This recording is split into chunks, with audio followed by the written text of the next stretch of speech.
Bilbo got up, trembling. "Where are you going?" said Thorin. What about a little light?" said Bilbo, apologetically. "We like the dark," said all the dwarves. "Dark for dark business. There are many hours before dawn." "Oh, of course," said Bilbo, and sat down in a hurry. He missed the stool and sat in the fender, knocking over the poker and the shovel with a crash. "Will you be quiet?" said Gandalf. "Let Thorin speak." "Gandalf, dwarves, and Mr. Baggins, we are met to discuss our plans, our ways, means, policy, and devices. We shall soon before the break of day start on our long journey, a journey from which some of us, or perhaps all of us, may never return." Poor Bilbo couldn't bear it any longer at "may never return." He began to feel a shriek coming up inside, and very soon it burst out like the whistle of an engine coming out of a tunnel. He fell flat on the floor and kept calling out, "Struck by lightning! Struck by lightning!" And that was all they could get out of him for a very long time. So they took him and laid him on the drawing-room sofa with a drink at his elbow and went back to their dark business. After a while, and a drink, Bilbo crept nervously to the door of the parlour. He heard Glóin talking about him. "One shriek like that in a moment of excitement would be enough to wake the dragon and all his relatives and kill the lot of us. I think it sounded more like fright than excitement.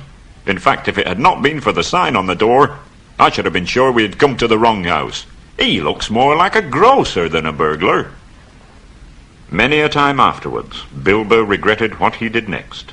He walked right in and put his foot in it. "Pardon me," he said. "I don't pretend to understand what you're talking about, or your reference to burglars, but I think I am right in believing that you think I am no good. Look, I have no signs on my door. It was painted a week ago, and I am quite sure that you have come to the wrong house. But tell me what you want done, and I will try it. If I have to walk from here to the east of East and fight the wild wereworms in the last desert. I had a great-great-great-granduncle once, Bullroarer Took, and—" Yes, but that was long ago," said Glóin. "I was talking about you, and I assure you there is a mark on this door, the usual one in the trade. Burglar wants a good job, plenty of excitement and reasonable reward. Clear as day."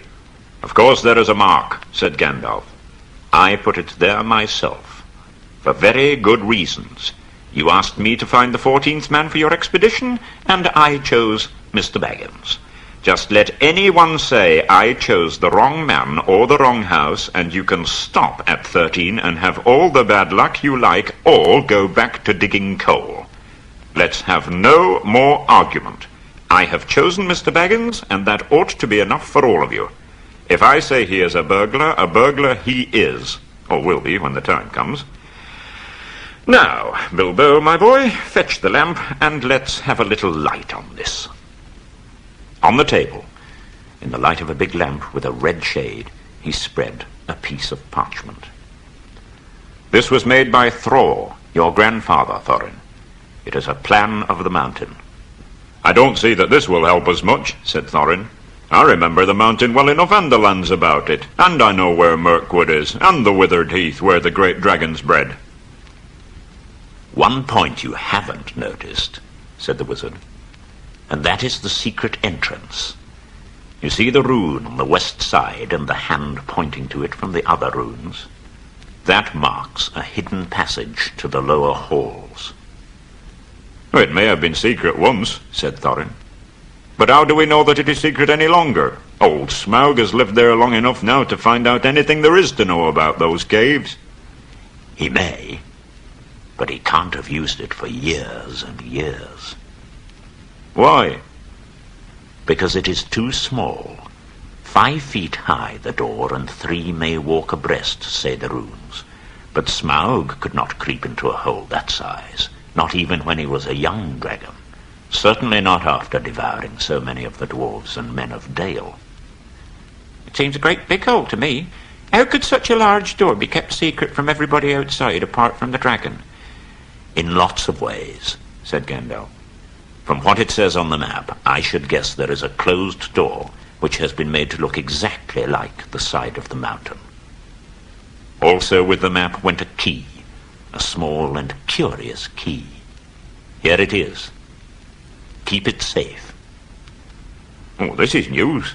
Indeed I will, said Thorin. Now, so far we have no clear idea what to do.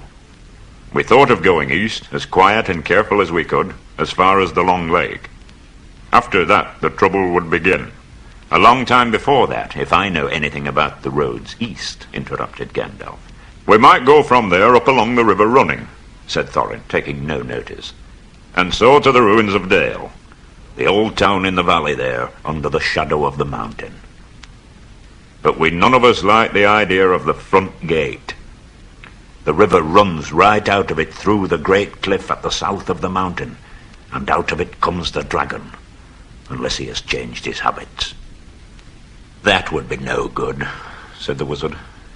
Not without a mighty warrior, even a hero. I tried to find one, but heroes are scarce, not to be found. That is why I settled on burglary, especially when I remembered the existence of a side door.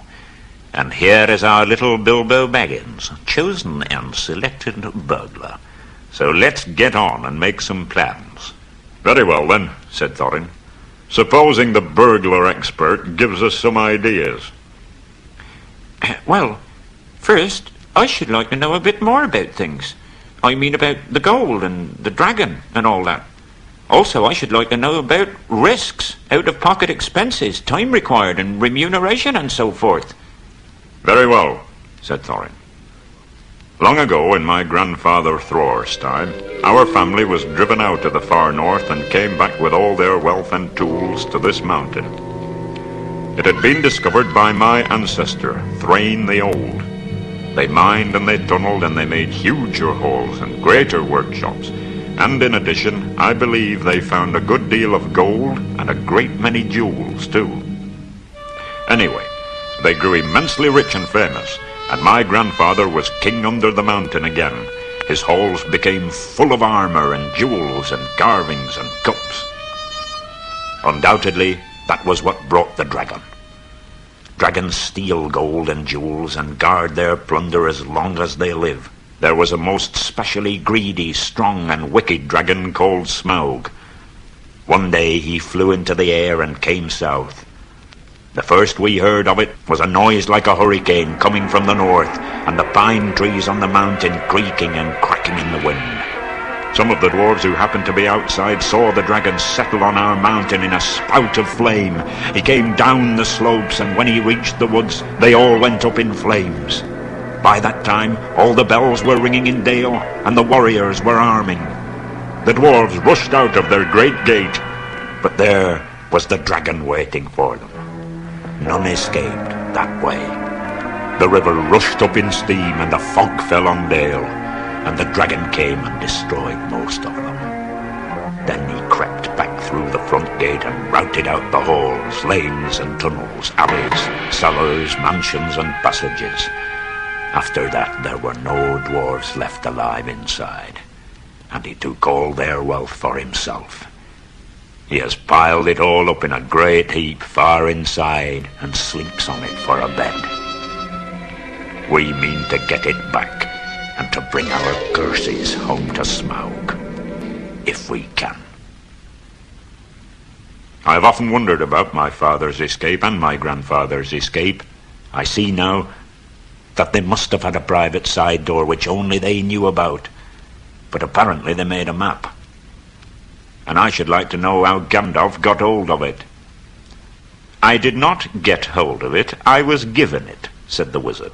Your father gave me this to give to you. He could not remember his own name when he gave me the paper, and he never told me yours, so on the whole I think I ought to be praised and thanked.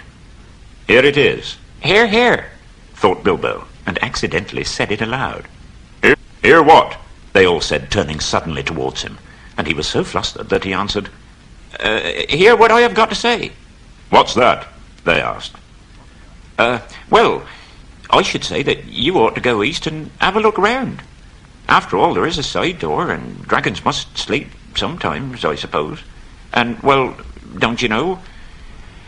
I think we have talked long enough for one night. What about bed and an early start? I will give you a good breakfast before you go. Before we go, you mean, said Thorin. Aren't you the burglar? Isn't getting inside the door your job?